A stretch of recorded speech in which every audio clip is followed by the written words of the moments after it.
My 10-year-old son sent 5 kids to the hospital, and everyone is proud of him. The call came during my lunch break, the school nurse's voice tight with something between panic and awe. "Mr. Holloway, you need to come immediately. 5 children have been transported to county medical, and your son is involved." I dropped my sandwich and ran for my truck, my hands shaking so badly I could barely get the key in the ignition. 5 kids. My son Caleb was 10 years old, skinny for his age, the kind of kid who still slept with a nightlight and cried during animal rescue videos. Whatever had happened couldn't possibly be what my mind was conjuring as I violated every speed limit between my office and Riverside Elementary. The parking lot was chaos. 3 ambulances still sat with open doors, paramedics loading equipment while parents screamed questions at school staff. I spotted Principal Vega standing near the entrance with 2 police officers, his face pale and drawn. When he saw me approaching, something flickered across his expression that I couldn't identify. Not anger or accusation, but something closer to stunned bewilderment. He directed me inside without speaking, and I followed the officer through hallways lined with confused students being herded back to classrooms by overwhelmed teachers trying to maintain order. The nurse's office smelled like antiseptic and fear. Caleb sat on the examination table with a blanket wrapped around his shoulders, despite the room being warm. His glasses were cracked, one lens completely shattered, and his right hand was wrapped in gauze, showing spots of blood seeping through. He looked up when I entered, and I saw something in his eyes that made my stomach drop. Not fear or guilt, but a kind of grim satisfaction that belonged on the face of someone much older. Someone who'd made a choice they knew would cost them everything, but had made it anyway. I knelt in front of him and asked if he was okay, my voice coming out steadier than I felt. He nodded slowly and told me he thought so, that his hand hurt, but nothing else did. The nurse, Mrs. Kapoor, pulled me aside and explained in a low voice that Caleb had injured 5 students, 1 critically, in what she was calling an incident on the playground. She said the details were unclear, but that Caleb had been defending himself and possibly others. The words sounded rehearsed, like she'd been coached on what to say and what to leave out. She glanced at Caleb with an expression I'd never seen on a school nurse's face before, something between respect and concern. Principal Vega entered with Officer Reyes and a woman in plain clothes who introduced herself as Detective Amara Foster. She had the kind face of someone who'd spent years working with children, but her eyes were sharp as she took in the scene. She asked if we could speak privately, and I looked at Caleb, who nodded and said I should hear what happened. The detective led us to the principal's conference room where a laptop sat open showing security footage from multiple angles. She warned me the content was disturbing before pressing play.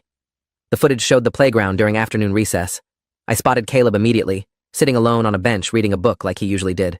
He'd always been solitary, preferring books to sports, observation to participation. Then 5 older boys approached him, and I recognized the one in front.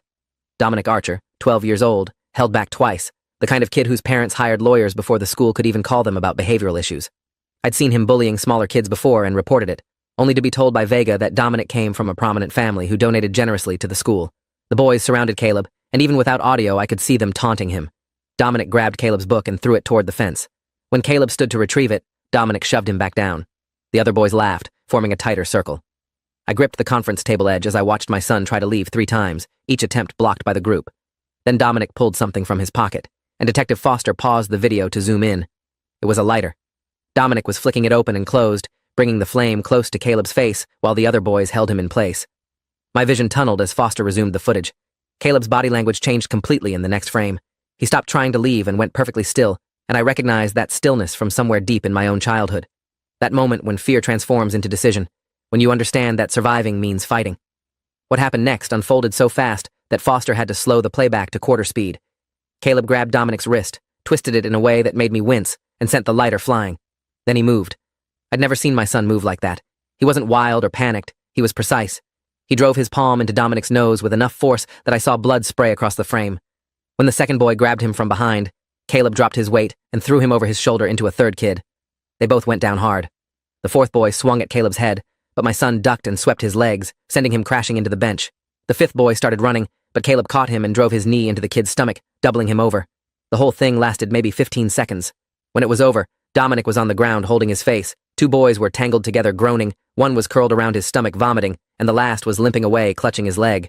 Caleb stood in the center of the carnage looking at his bleeding knuckles like he didn't recognize his own hands. Then he walked calmly to where his book had landed, picked it up, and sat back down on the bench to continue reading. He was still sitting there when teachers finally arrived, drawn by the screaming. Detective Foster stopped the footage and asked me directly if I'd taught Caleb to fight. I said no, that I didn't know where he'd learned those moves, that I'd never seen him display any kind of violence before. She pulled out a notepad and told me something that made my world tilt. Caleb's techniques were consistent with Krav Maga, an Israeli self-defense system used by military and law enforcement. Someone had trained him extensively, and that training showed discipline and control that didn't match the profile of a violent child. She asked again where Caleb might have learned those skills. I thought about the past 6 months, about Caleb's after-school activities. He'd been attending what I thought were art classes at the community center 3 days a week. His mother had enrolled him before she died 8 months ago, and I'd kept him going because it seemed to help with his grief.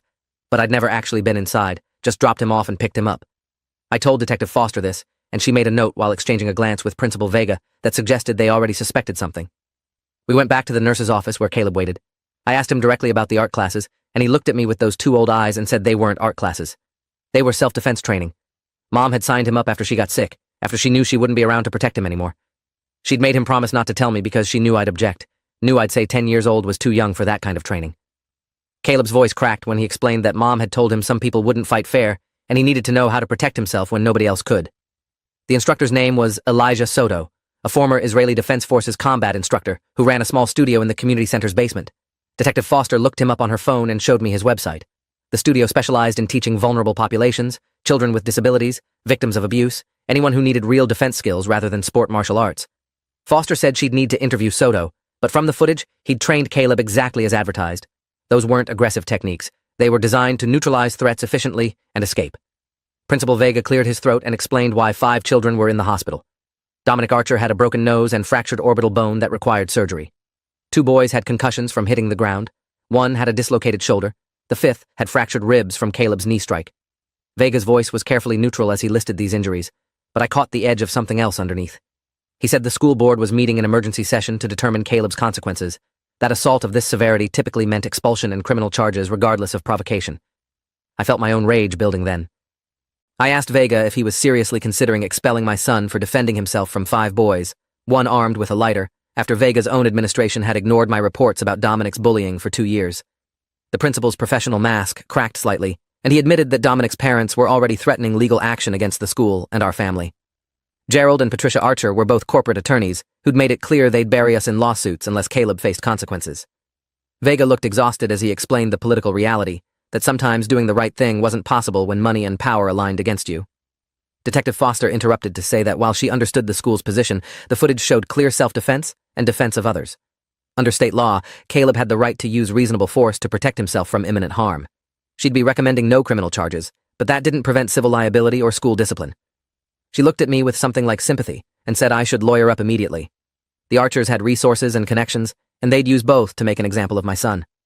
Over the next 3 days, the situation metastasized beyond anything I'd imagined.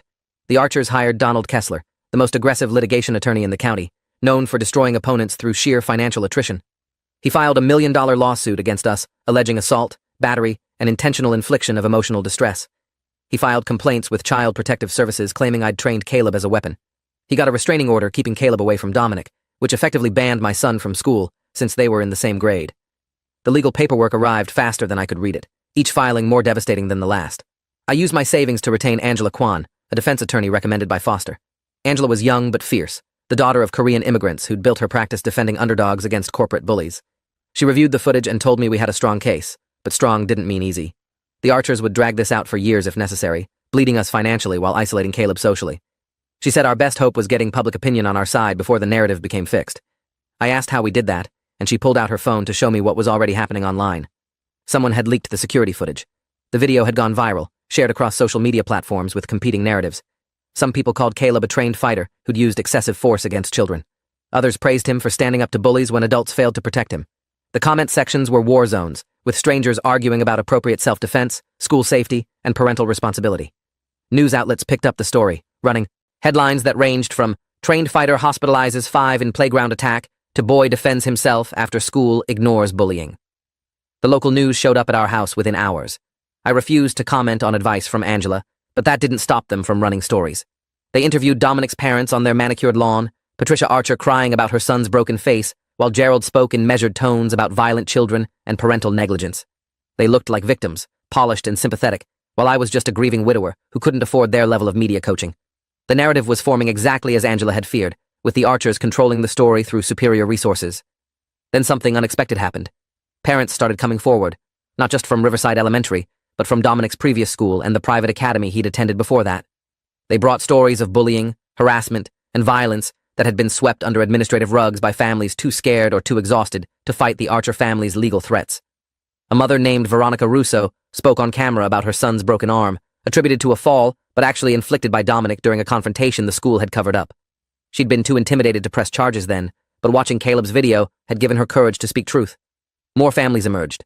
A father described his daughter's therapy bills after Dominic's systematic psychological torment drove her to self-harm. Another mother showed medical records from her son's concussion that the school claimed was accidental. A pattern emerged of Dominic targeting vulnerable children, using his family's position to avoid consequences while administrators looked away. The Archers had donated over $200,000 to the school district in the past 5 years, enough to influence policy and silence complaints. Dominic had learned early that money could buy immunity from accountability. Principal Vega was forced to address these allegations in a press conference that went poorly. He stammered through prepared statements about taking all complaints seriously, while admitting under questioning that multiple reports about Dominic had been filed and dismissed. A reporter asked directly if the Archers' donations had influenced administrative decisions, and Vega's pause before denying it told the real story. The school board announced an investigation into the handling of bullying complaints, but the damage to their credibility was done. Elijah Soto agreed to be interviewed by local news, and his appearance changed the narrative completely. He was composed and articulate, explaining his mission to teach self-defense to children who faced violence in environments that should protect them. He described Caleb as a dedicated student who'd trained 3 times weekly for 5 months, learning techniques specifically designed for smaller people to defeat larger attackers. Soto emphasized that every lesson included de-escalation training, that his students learned when not to fight before learning how to fight. He'd reviewed the footage and concluded that Caleb had done exactly what he'd been taught: avoid, escape, and only engage as a last resort when facing imminent danger. Soto revealed something I hadn't known. My wife Sarah had paid for an entire year of lessons up front, along with a letter explaining why Caleb needed these skills. Soto shared portions of the letter on camera with my permission. Sarah had written about her terminal diagnosis, about her fears for Caleb's safety after she was gone, about noticing Dominic targeting her son and knowing the school wouldn't protect him. She'd researched Soto's program for months before enrolling Caleb, specifically seeking training that emphasized defense over aggression. Her final words in the letter were that she couldn't shield Caleb forever, but she could give him the tools to shield himself. The letter went viral. Sarah's foresight from beyond the grave became the emotional core of the story, a dying mother's last act of love for a vulnerable son. Public opinion shifted dramatically overnight. The Archers found themselves facing hostile crowds outside their home, people holding signs with Dominic's victims' names and demanding accountability. Patricia Archer made the mistake of speaking to a reporter without legal counsel present, dismissing the other family's stories as exaggerations and suggesting that Sarah had weaponized her son. That soundbite destroyed what remained of their public sympathy. The school board's emergency meeting about Caleb's expulsion became a public referendum on systemic failure. Over 300 people packed the auditorium, most wearing blue shirts that said, "Protect our kids," in solidarity with Caleb. Parent after parent spoke during public comment, detailing how the administration had failed to address bullying while protecting wealthy donors. Teachers broke ranks to admit they'd been instructed not to document incidents involving Dominic. A school counselor resigned during the meeting, citing moral conflict with policies that prioritized donations over student safety. When it was my turn to speak, I brought the hospital report from Caleb's visit after the incident. The doctor had documented defensive wounds, bruising on Caleb's arms consistent with being grabbed and held, burn marks on his forearm from where the lighter had made contact before he'd disarmed Dominic. Evidence that my son had been tortured, not just threatened, in the seconds before he'd fought back. I held up enlarged photos of these injuries and asked the board directly whether they believed a 10-year-old boy should have submitted to being burned rather than defending himself. The board voted unanimously not to expel Caleb. They placed him on administrative leave pending completion of the investigation, but acknowledged that preliminary findings supported his account of self-defense. Principal Vega announced his resignation effective immediately, accepting responsibility for systemic failures during his tenure. The district superintendent committed to implementing new anti-bullying protocols and mandatory reporting procedures. It felt like victory, until Angela pulled me aside and explained that the civil lawsuit was still active and the Archers weren't backing down. Donald Kessler proceeded with discovery as aggressively as Angela had predicted. He demanded every record related to Caleb's training, his school history, my parenting decisions, even Sarah's medical files from her final months. He deposed Elijah Soto for 8 hours, trying to prove that teaching self-defense to children constituted training them as weapons. He hired expert witnesses who would testify that Caleb's response was disproportionate to the threat, that a trained fighter had a responsibility to use less force. Kessler's strategy was transparent: bury us in process until the financial burden forced settlement. Angela countered by filing our own lawsuit against the Archer family and the school district. We alleged that Dominic's pattern of assault, enabled by administrative negligence, had created a hostile environment that violated Caleb's civil rights. We sought damages for emotional distress, medical expenses, and the cost of private tutoring since Caleb couldn't attend school. Most importantly, we demanded a full accounting of the Archers' donations and any correspondence suggesting quid pro quo arrangements with school administrators. Angela said we might not win, but we'd make the discovery process expensive for both defendants. The depositions were brutal. Patricia Archer cried throughout hers, portraying herself as a devoted mother blindsided by accusations against her son. Gerald Archer was cold and calculated, admitting nothing while suggesting everything was the result of jealousy from less successful families. Dominic's deposition lasted only an hour before his attorneys ended it. The kid showed no remorse, describing the playground incident as mutual combat and claiming Caleb had attacked him unprovoked. His lies were confident and well-rehearsed, the performance of someone who'd never faced real consequences. Caleb's deposition was harder to watch than I'd expected.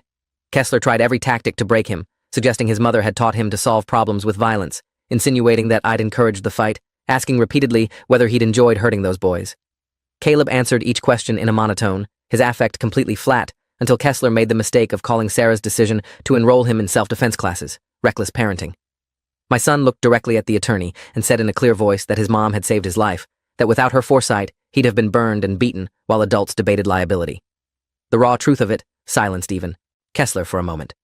The turning point came from an unexpected source.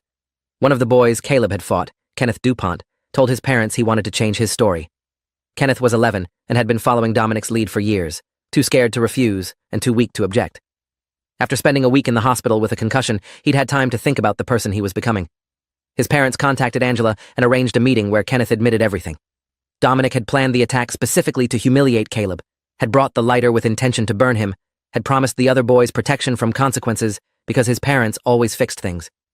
Kenneth's testimony was devastating to the Archers' case. He described previous incidents where Dominic had hurt other kids and his parents had paid off families to avoid charges. He named specific administrators who'd taken money to bury complaints. He revealed that Dominic kept trophies from his victims, items stolen during attacks that he displayed in his bedroom like a hunter's collection. Kenneth's parents corroborated his story and agreed to testify despite knowing the Archers would retaliate. They said their son's conscience was worth more than their comfort. 2 more boys came forward after Kenneth, each telling similar stories of coercion and cover-ups. The Archers' legal position crumbled as the conspiracy they'd built over years unraveled in sworn testimony. Kessler tried to discredit the boys as coached witnesses, but their accounts were too detailed and consistent. Angela filed for summary judgment, arguing that no reasonable jury could find Caleb liable when 5 conspirators had planned and executed an assault with a weapon. The judge agreed, dismissing the Archers' lawsuit with prejudice and awarding us attorneys' fees. The criminal investigation that followed targeted the Archers and several school administrators. Dominic, as a juvenile, faced charges in family court for assault with a weapon. His parents faced conspiracy charges for their role in covering up his pattern of violence. Principal Vega and 2 board members were charged with accepting bribes to influence official actions. The superintendent resigned under pressure, and the entire district administration was placed under state supervision. What had started as one boy's self-defense had exposed institutional corruption that had flourished for years. The trial became national news. Court TV covered it live, and legal analysts debated parental liability for children's violence and institutional responsibility for enabled abuse. The prosecution presented overwhelming evidence of the conspiracy, including emails between Patricia Archer and administrators discussing specific payments tied to specific incidents. Text messages between Dominic and his victims showed premeditation and sadism. The lighter he'd used was introduced as evidence, still containing his fingerprints and trace amounts of Caleb's DNA from where the flame had touched his skin. Dominic was convicted of aggravated assault and sentenced to juvenile detention until age 18, followed by intensive probation and mandatory therapy. His parents were convicted of conspiracy and obstruction, receiving suspended sentences contingent on community service and restitution to victims. Principal Vega pleaded guilty to bribery and lost his education license permanently. The board members who'd accepted payments resigned in disgrace. The district settled our civil suit for $300,000, which we placed in trust for Caleb's future education. The publicity had unexpected consequences. Elijah Soto's studio became overwhelmed with enrollment requests from parents who wanted their children trained in practical self-defense. He hired 3 additional instructors to handle demand and opened a second location. He invited Caleb to train for free for life and asked permission to use the story in promotional materials. Soto said Caleb represented everything the program was meant to accomplish, a vulnerable child given tools to protect himself, who used those tools responsibly only when necessary. Other self-defense instructors reached out wanting to study Caleb's case. They said the footage had become a teaching tool for demonstrating appropriate force in asymmetric conflicts. University researchers requested interviews to study the psychology of trained children facing violence.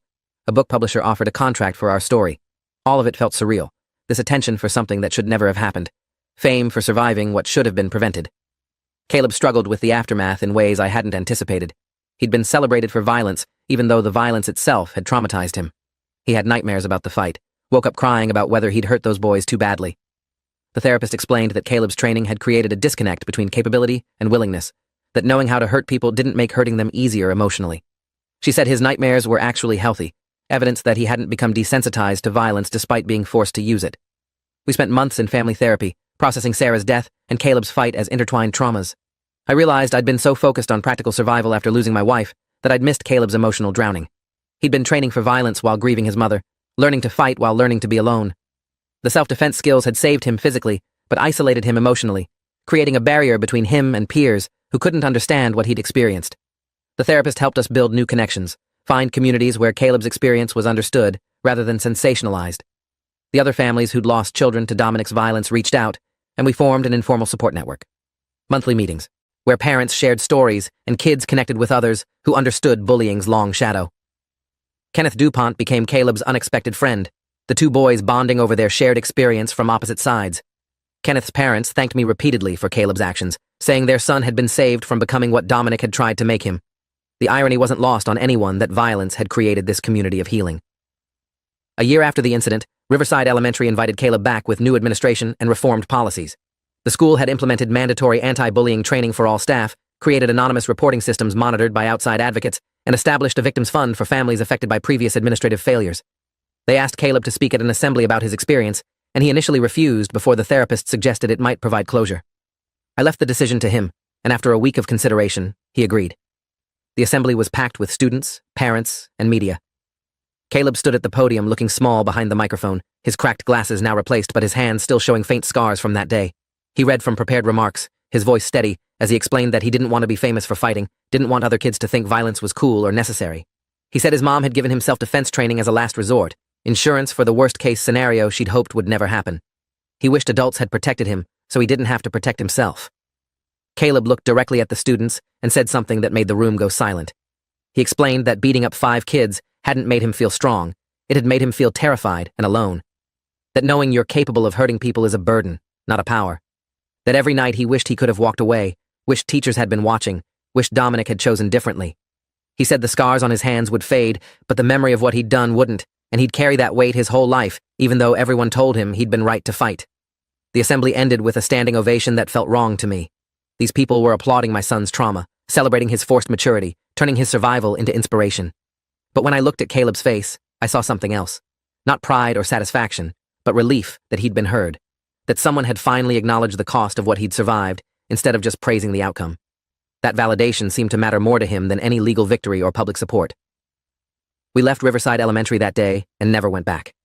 Caleb transferred to a small private school with strict anti-bullying policies and a student body small enough that every kid was known and monitored.